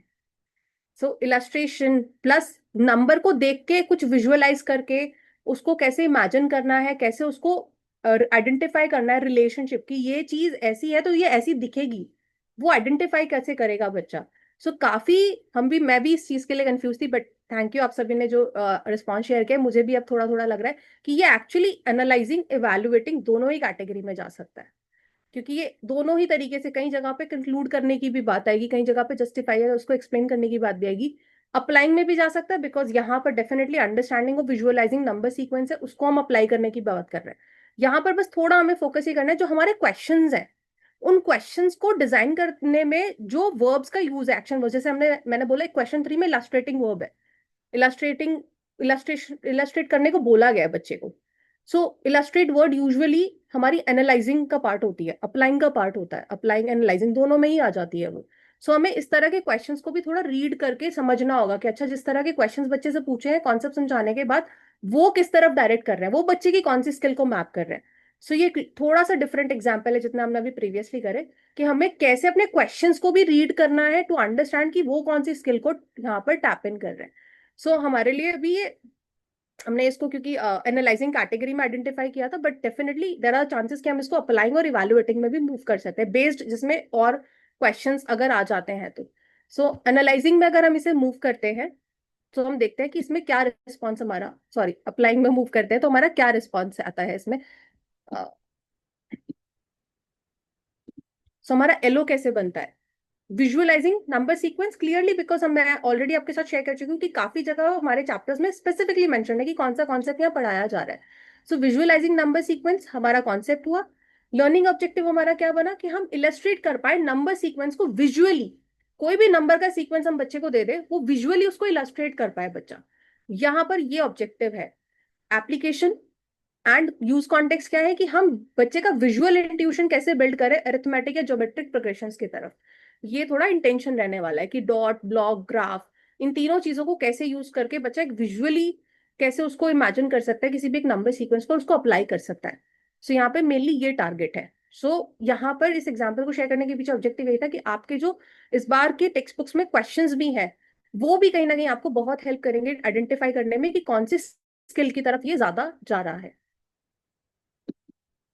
सो अपना अगेन थंब रूल कि हमारे एलो में तीनों चीजें आ गई है कि नहीं, कॉन्सेप्ट स्किल और purpose. Concept yes number sequence, skill yes illustrate जो कि हमारी अप्लाइंग वर्ब के अप्लाइंग का एक्शन वर्ब है। पर्पस यस, यहाँ पर हम डेफिनेटली ये कोशिश करें कि बच्चा अंडरस्टैंडिंग बिल्ड करे और विजुअली भी मॉडल करे अब्स्ट्रैक्ट नंबर पैटर्न्स को कि वो कैसे बनते हैं, कैसे ग्रो करते हैं, कैसे चेंज करते हैं। सो अब हमने जितना भी स्टेप्स और प्रोसेस को समझा है उसको मैं बस एक समराइज करने की कोशिश करूंगी कि हमने जितना भी अभी इस प्रोसेस को किया है, जहां पर हमने इतने एग्जांपल्स की बात की है, इन एग्जांपल्स में अब हम कैसे आइडेंटिफाई करें कि अच्छा ये तो समझ में आ गया, बुक को रीड करना है, ये करना है, वो करना है, बट अब मुझे नेक्स्ट मेरा स्टेप क्या होने वाला है उसको थोड़ा सा सिंपलर तरीके से मैं आपको शेयर करना चाहूंगी। एंड अगर कहीं हम अटक जा रहे हैं किसी स्टेप पे भी, एलो को डिजाइन करते वक्त हम कहीं भी अटक जा रहे हैं, तो हम किन क्वेश्चंस को पूछें, अपने आप से पूछें, अपने किसी पीयर के साथ में डिस्कस करें या अपने किसी भी फ्रेंड के साथ डिस्कस करें ताकि हम आंसर ढूंढ पाए उन क्वेश्चंस के।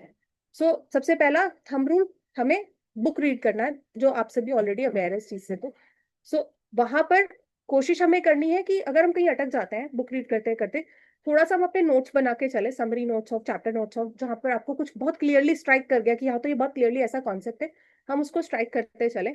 सो हमें कुछ क्वेश्चंस पूछ सकते हैं कि ये चैप्टर किसके बारे में है, क्या की आइडियाज इसमें बात किया है बच्चों को बताने के लिए, क्या जो स्किल्स हैं बच्चा सीखेगा, क्या नॉलेज बिल्ड होगी उसकी, इस तरह के सवाल हम अपने दिमाग में रख सकते हैं। या एक दूसरे को क्वेश्चन कर, जब हम डिस्कस कर रहे हैं एक दूसरे के साथ में, हम पूछ सकते हैं अगर कहीं कोई अटक रहा है, कि ताकि हम इजीली ये फिगर आउट कर पाए कि चैप्टर में क्या क्या कॉन्सेप्ट्स है।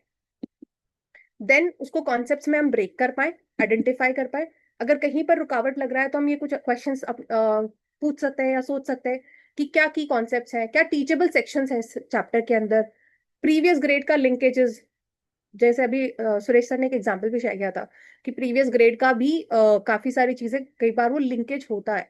सो क्या वो लिंकेज भी इसमें है? सो डेफिनेटली ये सब क्वेश्चन सोच सकते हैं कॉन्सेप्ट्स को आइडेंटिफाई करने के लिए।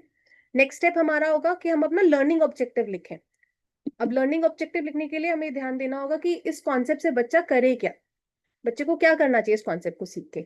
देन क्या वो एक्शन बहुत क्लियर है, एक्सेसिबल है, वो बहुत क्लियरली उसमें दिख रहा है, टेक्स्ट बुक में लिखने के तरीके में झलक रहा है। नेक्स्ट इज हम स्किल आइडेंटिफाई कर पाए, डेफिनेटली जो कि बहुत हेल्प करेगा एलो के डिजाइनिंग में। अगर हम कहीं अटक रहे हैं तो डेफिनेटली ब्लूम टेक्सोनॉमी को हम रेफर कर सकते हैं, अपने स्किल्स की डेफिनेशंस को रेफर कर सकते हैं, पीयर्स के साथ डिस्कस कर सकते हैं, एंड कई सारे और मे बी रिलेटेड एग्जाम्पल्स को ढूंढ सकते हैं, फिगर आउट कर सकते हैं। या कुछ क्वेश्चन इस तरह की कि कौन सी कॉग्निटिव लेवल की स्किल है अप्लाई है, एनालाइज है, there is no correct answer to कि अप्लाई हो सकता है, एनालाइज हो सकता है. इट ओनली डिपेंड्स कि वो कैसे डिफाइन किया गया बुक में, that's it. There is no correct way. Then add और यूज कॉन्टेक्स्ट वाले सेगमेंट में जाना है. वहां पर हम सिंपल तरीके से बेसिकली बच्चा इसे अप्लाई करने के बाद करेगा क्या, कैसे अप्लाई करेगा बेसिकली, या ये जो हमारी कंटेंट डेवलप कर रहे हैं वो बच्चे को कैसे समझाएंगे, उसको जस्ट हम यहाँ सोच सकते हैं कैसे यूज कर सकते हैं इन कंटेंट डिजाइनिंग. यहाँ पर हम थोड़ा ये ध्यान रखेंगे. एंड एलो कोड हमें जब लिखने होंगे उसमें सिंपली बस यही ध्यान रखना है कि साइंस है तो एस, मैथ्स है तो एम, कौन सा चैप्टर नंबर है, कौन सा एलो नंबर है. जस्ट हमें इन्हीं बातों का थोड़ा ध्यान रखना है. Moving on to the next. अब इसके बाद में इंपॉर्टेंट स्टेप है रिव्यू. हम आपने जो भी क्रिएट किया है, आपके साथ जो रिव्यूअर काम कर रहे होंगे वो एलो को रिव्यू करें. उन्हें रिव्यू करते वक्त ध्यान में रखना है कि क्या वो क्लियर है, मेजरेबल है, अप्रोप्रिएट है ग्रेड 6 के हिसाब से, प्लस एलो के अंदर वो 3 एलिमेंट्स है या नहीं है जिसमें हम ऑलरेडी बात करें, स्किल, पर्पस और सॉरी कॉन्टेक्स्ट. जो हम बात कर रहे हैं वो 3 एलिमेंट्स है या नहीं है. देन हम मूव करेंगे कि जो भी रिव्यू कर रहे हैं वो अपना रिव्यू पॉइंटर शेयर कर दे विद इन द शीट जहां पर टीचर्स एलो डिजाइन कर रहे होंगे. एंड वो डेफिनेटली चेक कर सकते हैं जो रिव्यू रूब्रिक्स हैं उनके हिसाब से कि सब चीजें सही से हो गई हैं. Then revise. अगर कहीं किसी एलो में लगता है कि थोड़ा बहुत चेंज की जरूरत है या फिर थोड़ा सा हम उसको बदल सकते हैं, बेटर हो सकता है, डेफिनेटली वो सजेस्ट आप कर सकते हैं रिव्यूअर कमेंटर की तरह उसी एलो के अगेंस्ट में. एंड डेफिनेटली आप उसके बाद में ये प्रोसेस क्लोज हो जाएगा. सो क्रिएशन से लेकर आपको रिव्यू तक ये पूरे हमारे लगभग 6 से 9 स्टेप्स हैं जो हम फॉलो करेंगे. एंड ये जितने भी इंफॉर्मेशन मैं आपके साथ शेयर कर रही हूँ ये सभी आपके पास एक्सेसिबल होगी बाद में भी आफ्टर द सेशन. आप उसको अपने समय लेके कभी भी देख सकते हैं. कभी भी आपके कोई सवाल है आप शेयर कीजिए, आप पूछ सकते हैं. आप चाहेंगे तो हम एक ऐसा मीटिंग रख सकते हैं बाद में मैम से डिस्कस करके, जब आप में से एक free time slot sort of रख सकते हैं जहां आप लोग आ सकते हैं, एक दूसरे के साथ डिस्कस कर सकते हैं, शेयर कर सकते हैं. एंड हम लोग वहां पर फिर देन फिगर आउट कर सकते हैं मिलकर. सो रिव्यू जो कर रहे हैं स्पेशली आप सभी एज अ रिव्यूअर भी काम कर रहे हैं, एज अ क्रिएटिव भी काम कर रहे हैं. सो ये कुछ पॉइंटर्स हैं ध्यान में रखने के लिए जो ऑलरेडी मैं पहले भी बात कर चुकी हूँ. ये जस्ट कुछ गाइडिंग क्वेश्चंस है कि अगर कहीं पर नहीं समझ आ रहा क्या देखना है मुझे यहाँ पर, तो अगर आप एलो रीड कर रहे हो तो आप ये यहाँ से रेफर कर सकते हो कि अच्छा क्लियर है, स्पेसिफिक एक्शन वर्ब है. कुछ क्वेश्चंस आप ब्लूम से फॉलो किया नहीं किया, मीनिंगफुल कुछ मिल रहा है या नहीं मिल रहा है ना, कुछ ऑब्जर्वेबल है या नहीं है, स्टूडेंट सेंट्रिक है या नहीं है. सो इस तरह के कुछ पॉइंटर्स हम डेफिनेटली देख सकते हैं. जब हम स्किल देख रहे हैं तो अगेन ब्लूम लेवल से मैच हो रहा नहीं हो रहा है, स्किल कितना अलाइन कर रहा है एक्शन वर्ब के साथ में, और कितना मैच है दोनों का. यूज और कॉन्टेक्स्ट की जब हम बात कर रहे हैं तो कितना रियल लाइफ में इम्प्लीमेंटेबल है, किस तरीके से करा जा सकता है अप्रोप्रिएट तरीके से, ग्रेड अप्रोप्रिएट तरीके से. बिकॉज हम समझ सकते हैं कि बच्चे की ग्रेड में जितना जिस तरीके से एक्सप्लेन किया है वो उसके लिए बहुत सफिशिएंट है. सो क्या उस लेवल पर उसको डिफाइन किया गया है. ये कुछ पॉइंटर्स हैं जो आपको हेल्प कर सकते हैं रिव्यू को करने में. जब आप रिव्यू कर रहे होंगे किसी भी चैप्टर का, ग्रेड अप्रोप्रिएटनेस आप चेक कर सकते हैं. एलो को क्या किसी क्वेश्चन, उस एलो पे कोई क्वेश्चन बन भी सकता है कि नहीं बन सकता है ब्लूम टेक्सोनॉमी यूज करके या बिना उसके भी, क्या उस पर कोई एक्टिविटी बन सकती है जैसे हम मेजर कर सकते हैं. हमारे एमसीक्यूज डिजाइन हो सकते हैं या नहीं, बिकॉज हमारे एमसीक्यूज हम बहुत डिजाइन करते हैं हमारे कंटेंट में. फ्लायो में भी हम क्वेश्चंस डिजाइन कर सकते हैं. तो क्या वो एलो इस तरीके से डिजाइन है कि वो हम मेजर कर पाए, आउटपुट दिखेगा क्या उससे. ऑल दीज थिंग्स हम लोग चेक कर सकते हैं. लैंग्वेज, अप्रोप्रिएट वर्ड्स, कि जो वर्ड्स हमने साइंटिफिक मेथड अगर है तो साइंटिफिक मेथड ही हम यूज कर रहे हैं, सिर्फ साइंटिफिक नहीं छोड़ दे रहे हैं उसको, ऐसे ही नहीं सिर्फ छोड़ दे रहे हैं, हाफ वर्ड नहीं छोड़ दे रहे हैं. इन सब छोटी छोटी चीजों का बस सबको थोड़ा ध्यान रखना है गोइंग फॉरवर्ड कि हमारा जो भी हम रिव्यू कर रहे हैं वो बहुत अच्छे से हो जाए एंड वो स्केलेबल हो. एक बार हम ग्रेड 6 का कर लेंगे देन हमारा नेक्स्ट स्टेप होगा जब ग्रेड 7 की बुक्स आएंगे हम ग्रेड 7 के लिए भी सिमिलर प्रोसेस फॉलो करेंगे. एंड मे बी इससे बेटर प्रोसेस और मे बी बेटर मेट्रिक्स हम डेवलप कर पाएंगे. So going forward next steps पे अगर हम बात करें, अब जो इमीडिएट नेक्स्ट स्टेप्स हमारे रहने वाले हैं वो है कि हम एलो मैपिंग जो है 6 की वो स्टार्ट कर दें. आप सभी के पास में एक एक चैप्टर असाइनमेंट होगा. कोशिश हमने ये की है कि सभी के पास एक ही रहे. बहुत ही रेयर केस होगा किसी का एक से ज्यादा होगा या ऐसा होगा नहीं होगा, बट डेफिनेटली आप एज अ रिव्यूअर या तो क्रिएटर की तरह उसमें जरूर शामिल होंगे. सो अभी वो असाइनमेंट्स हो चुके हैं, अभी मैं वो लिस्ट भी आपके साथ शेयर कर दूंगी एंड आपको वो एलो फ्रेमिंग पे काम स्टार्ट करना है. हम चाह रहे हैं कि अगर आप जून के समय में थोड़ा समय निकाल कर इसे क्लोज कर पाए, ताकि आप आराम से थोड़ा समय लेकर उसको अच्छे से तसल्ली से रीड कर पाए, बिकॉज इसमें थोड़ा समय लगेगा, हम समझ सकते हैं। सो अभी के लिए जो टाइमलाइन रखी है वो 27 जून है। हम आशा करते हैं 27 जून तक आप इसे क्लोज कर पाएंगे। इन केस कुछ भी इशू या कोई भी चैलेंज कुछ भी आपको लग रहा है, प्लीज मैम को रीच आउट कीजिएगा, आप बताइएगा, एंड हम एक कॉमन कॉल रख सकते हैं जहाँ पर हम लोग सब जुड़ के बात करके रिजॉल्व करने की कोशिश कर सकते हैं। सेकंड जो इमीडिएट स्टेप्स हमारे रहने वाले हैं वो हमारे 9th-10th के इम्प्रोवाइजेशन है, जिसके बारे में मैम ने लास्ट मीटिंग में भी आप सभी के साथ शेयर किया था, जिसमें कुछ चैप्टर्स जो हम पिछले साल टारगेट नहीं कर पाए थे, जिसमें हमें लगता है कि वीडियो की क्वालिटी बहुत अच्छी नहीं आई, या हमारा कंटेंट हमने जितना अच्छा 10th में डिजाइन करा वो बन नहीं पाया है, या कुछ चैप्टर्स ऐसे भी थे जो फुल्ली बन ही नहीं पाए थे। सो उनको हम क्लोज कर दें, ताकि हमारी तरफ से वो एक क्लोजर में चला जाए और हमारा क्वालिटी का जो स्टैंडर्ड हमने बना के चला है, जो अप्रिसिएशन आपके कंटेंट की क्वालिटी को मिल रहा है, वो उस बेंचमार्किंग का जरूर हो, एंड हम उसको और स्केल कर पाए, और जगह उसको वाउच कर पाए, और जगह हम उसको यूज करने के लिए मोटिवेट कर पाए। सो ये हमारी कोशिश रहेगी। सभी चैप्टर्स जो भी कोशिश यही की है, जिनके पास जो चैप्टर्स थे वही चैप्टर्स रहे। हो सकता है कुछ चैप्टर्स में कुछ बदलाव हो, वो लिस्ट भी आपके साथ शेयर की जाएगी। और उसके अलावा आप सभी ऑलरेडी टीम वर्क की तरह काम करते ही आ रहे हैं। सो गोइंग फॉरवर्ड हम धीरे धीरे कोशिश कर रहे हैं कि हम एक आदत बनाए, जहां हम वीकली लेवल पे अगर एक बार जुड़कर बात कर पाए, समझ पाए क्या हम कर रहे हैं, कैसे कर रहे हैं, कहाँ परेशानियां हैं, कैसे रिजॉल्व कर सकते हैं, कैसे सपोर्ट कर सकते हैं एक दूसरे को। जो हमारी नीव की टीम है, आप सभी की जो टीम है, कंटेंट टीम है, ट्रेनिंग टीम है, कैसे हम अपना सपोर्ट एक दूसरे के लिए बनाए रख सकते हैं, कैसे हम लोग एक दूसरे को अपलिफ्ट करते हुए, सपोर्ट करते हुए आगे नीव के जो विजन है उसको आगे लेके जा सकते हैं, और ग्रेड्स तक लेके जा सकते हैं, और सब्जेक्ट्स तक लेके जा सकते हैं। वो हमारी नेक्स्ट स्टेप्स में कोशिश रहेगी।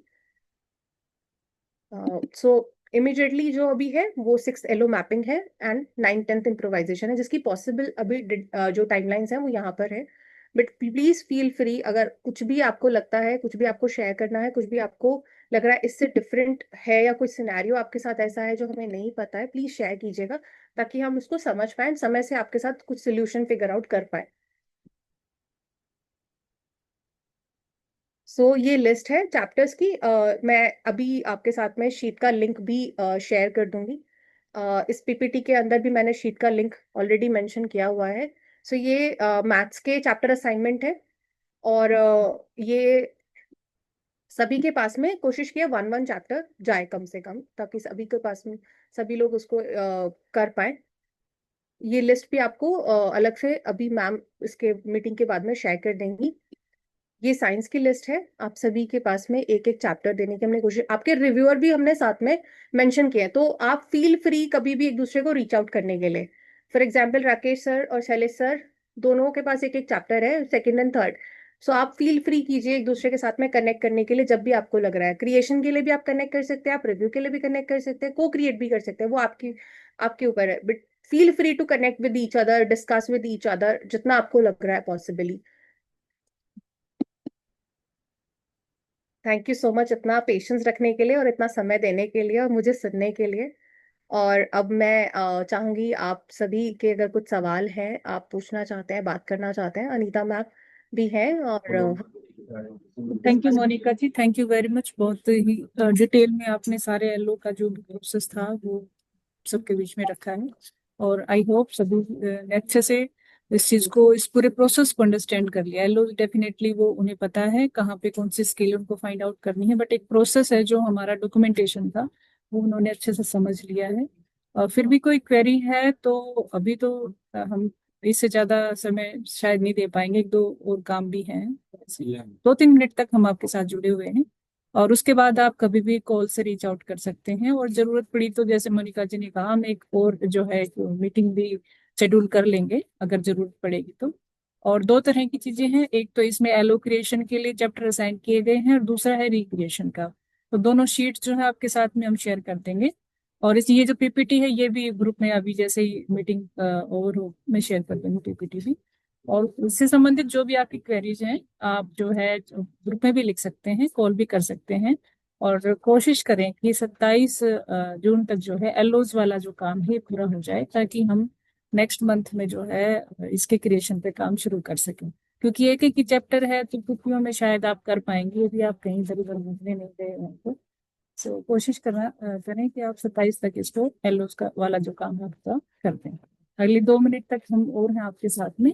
आप में से जो भी कुछ डिस्कस करना चाह रहे हैं तो प्लीज हैंड रेज करके माइक ऑन कर सकते नंबर थोड़ा हैं।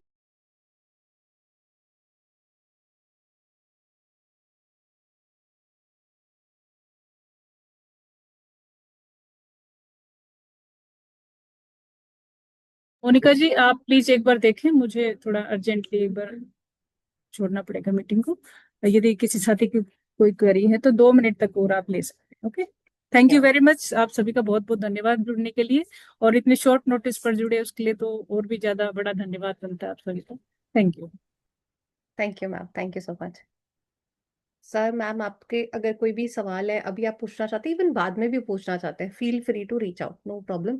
प्लीज, मैंने एक फीडबैक फॉर्म ग्रुप में शेयर किया है, आप उसमें प्लीज ऑनेस्टली आपको जैसा लगा है वैसा ही शेयर कीजिएगा, because it's a learning process. जैसे मैंने बोला, मैं भी सीख रही हूँ आप लोगों से काफी कुछ सीखना है मुझे।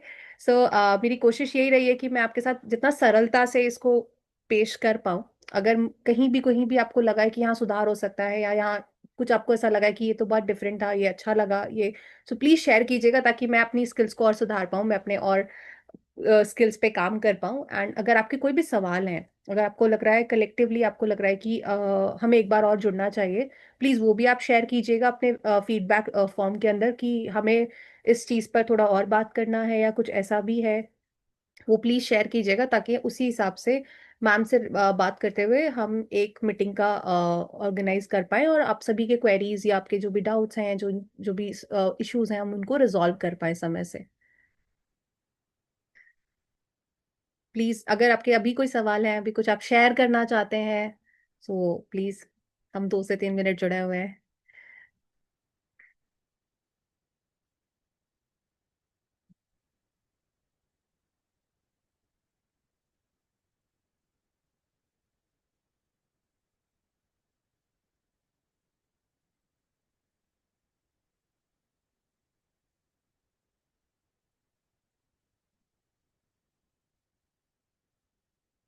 अगर आप में से कोई बोल रहे हैं तो आप में से काफी लोग म्यूट ही हैं, बट अगर आप कोई बोल रहे हैं तो प्लीज आप अनम्यूट कर सकते हैं।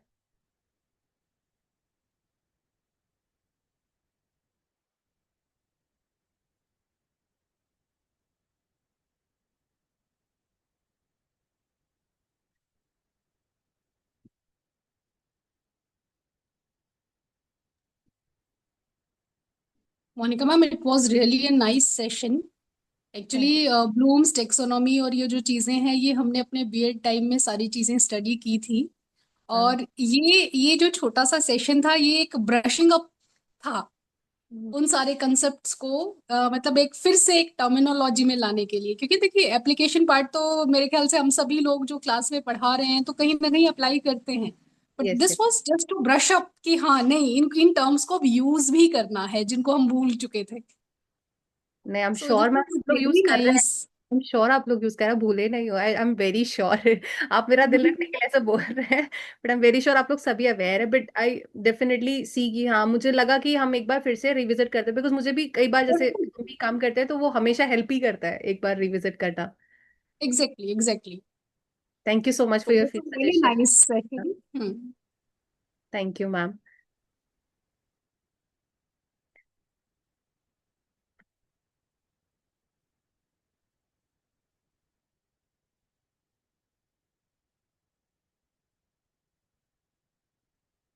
आप में से और कोई कुछ शेयर करना चाहते हैं, आप अनम्यूट करके बात कर सकते हैं, एंड देन थोड़े समय के बाद में फिर मीटिंग को लीव कर देंगे।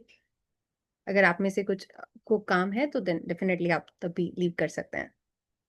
Thank you so much. Please बस फीडबैक फॉर्म जरूर भी भरिएगा, because it will help me to reflect on my skills, my way of presentation, my way of delivering a content, and also वो content कितना relevant है, कितना नहीं है, कितना उसमें चेंजेस की जरूरत है, उन सभी एस्पेक्ट्स को भी हेल्प करेगा।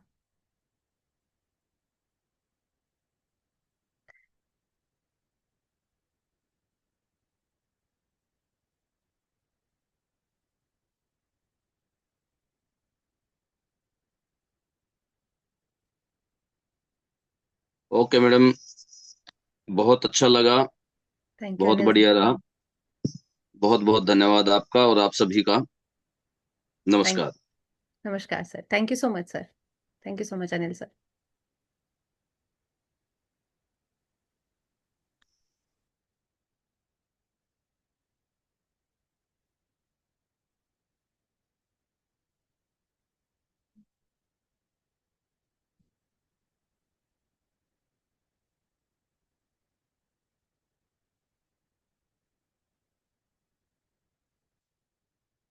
सो अभी फिर हम लोग मीटिंग को अभी क्लोज करने की तरफ चलते हैं। थैंक यू सो मच, आप सभी आए और अपना समय दिया। आई होप मैंने अपनी 100% कोशिश की कि मैं आपको जितना सरलता से चीज़ें एक्सप्लेन कर पाऊँ कि हम क्या करने वाले हैं। और अगर स्टिल आपको कुछ भी लगता है, feel free to reach out. And अगर आप लोगों को लग रहा है, देन आप प्लीज़ ग्रुप में ज़रूर ड्रॉप कर सकते हैं कि एक मीटिंग रख लेते हैं। आप प्लीज़ ऐसे आइडियाज़ डेफिनेटली मीटिंग ग्रुप्स में भी शेयर कर सकते हैं, वन ऑन वन बेसिस पे भी मैम को भी आप शेयर कर सकते हैं, ताकि हम लोग इसको टाइमली क्लोज कर पाए। ऑब्जेक्टिव यही है कि हम लोग का जो नया सत्र है, जो कि जुलाई से, अब नया सत्र वैसे तो शुरू हो चुका है, बट हम जुलाई से प्रोग्राम लॉन्च कर रहे हैं।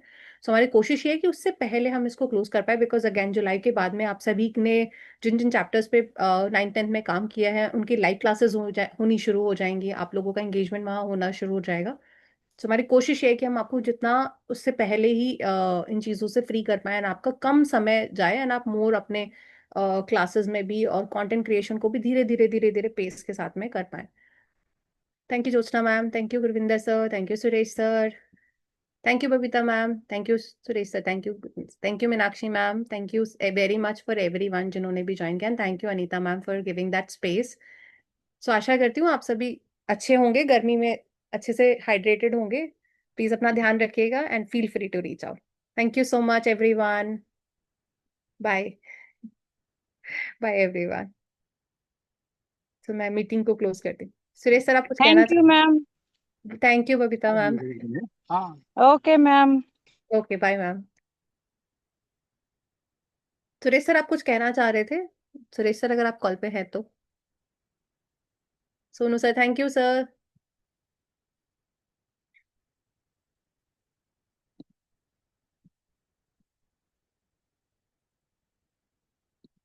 चलिए, थैंक यू सो मच। हम मीटिंग लीव कर सकते हैं। Thank you so much and thank you